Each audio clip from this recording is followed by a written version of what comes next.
Hey guys, I'm Rosin Fly Fishing, and I'm going to tell you how I got started fly fishing for under $250, and we're starting right now. Quick disclaimer, I've only ever owned one rod, one reel, one fly line, and I'm pretty new at this. I bought all my stuff from Bass Pro Shops / Cabela's, and that's the only experience that I have with getting set up and started in fly fishing, so this is an admittedly biased video.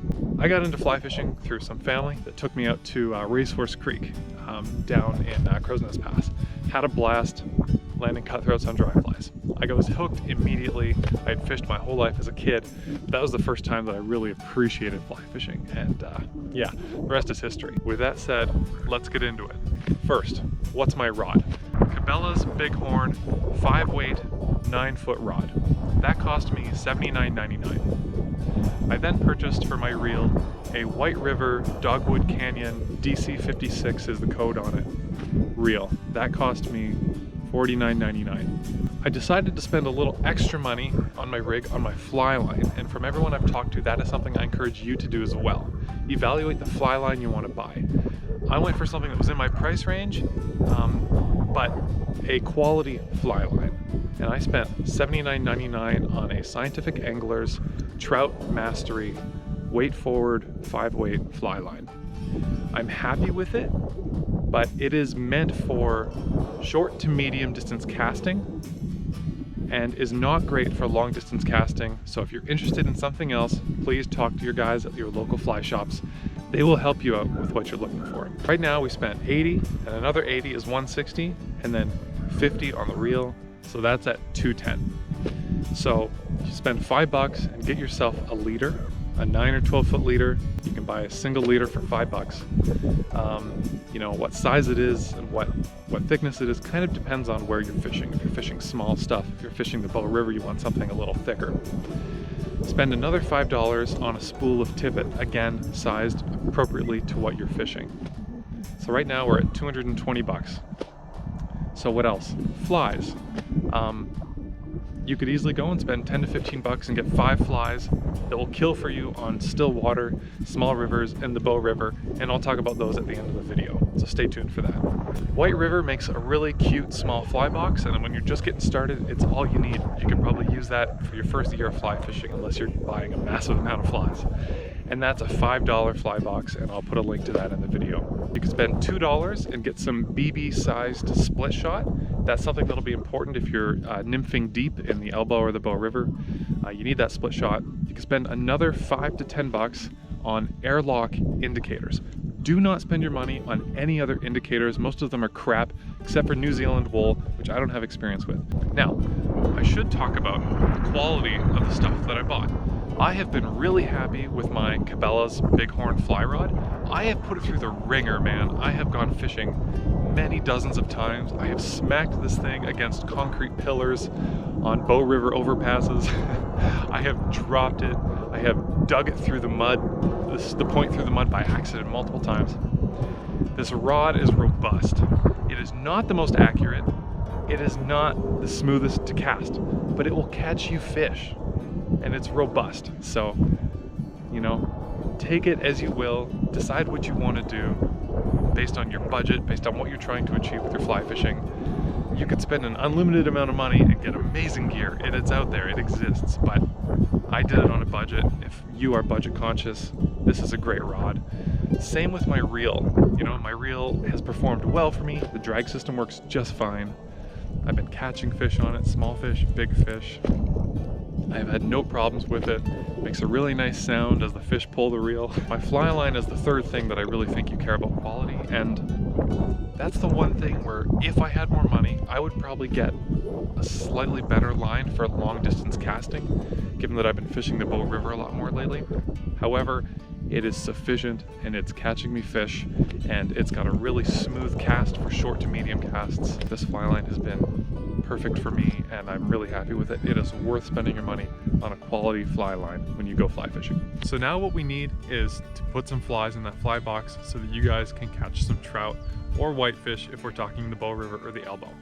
So I'm going to tell you about 5 flies right now that you can go and buy, and you can fish them on Stillwater, on the Elbow River, smaller rivers and creeks in Alberta, or on the Big Bow River, and you have a good chance of catching fish catching trout, catching whitefish.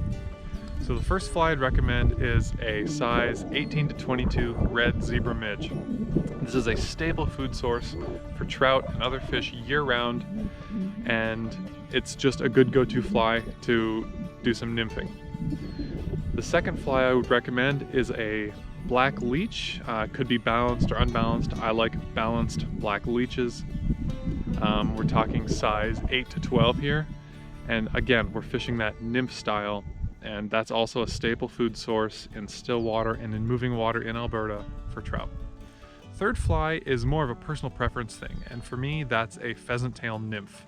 Again, that's something that you could fish to imitate a lot of nymph species in still water and especially in flowing water, and so that's number 3.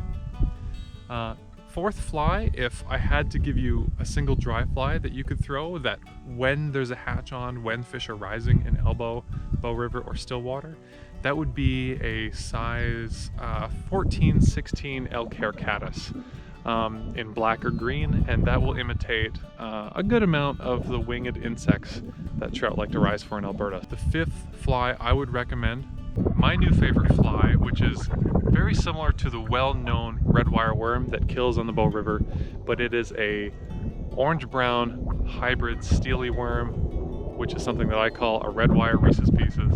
I will put a photo of each of these flies up on the video. That's just my recommendation. I've only been doing this for a year, and I've only caught a few fish, so take it with a grain of salt, but those are a few of the flies that I would put in your fly box. $250 or less, and you have everything you need to go and spend a really effective season of fly fishing. And if you're like me, in the future, after you start, you know, it's a bit of a snowball rolling down a hill situation. You know, I was fishing so much I needed a place to put my stuff, so I bought a fishing vest, and then I bought a third-hand rod holder. I bought a net. That's probably the next thing you should buy after you buy all this stuff, is a net. Because if you hook a big fish, you want to land that sucker and you want to get a quick photo. So, you know, every time you have a birthday, anniversary, Christmas, I was asking for fishing stuff. And so I have a lot more stuff than that original stuff I got for $250. Now, one thing I haven't talked about is a case for your fly rod. And honestly, off the top of my head, I can't remember exactly how much I spent. I have a White River green and olive hard case with an area for my reel. And I don't remember how much that costs, but I'll put it in the video, add that to our total. We're still well under $300. But that's essentially all I got when I first started out. I didn't have a net, I didn't have this vest, I didn't have forceps. I had old clippers that I stole from my little brother's fishing tackle box. And I used pliers from my toolkit. So, but you could easily get fishing, get started fly fishing, catch some nice fish in Alberta for under $250. That's the video, guys. Hope you enjoyed it. If you like what I'm doing here, please click that like button. Subscribe to my channel. I'm ambitiously trying to get 1,000 subs by July. It's a little bit crazy, but I really appreciate you guys who've been supporting me all along. You returning subs and viewers, really appreciate you guys. Hope you're taking care of yourselves. Hope you're getting fishing. And hit me up on Instagram, talk to me, chat fishing with me. Yeah, love doing that stuff, guys. So, all right, take care of yourselves. Good luck fishing. Bye.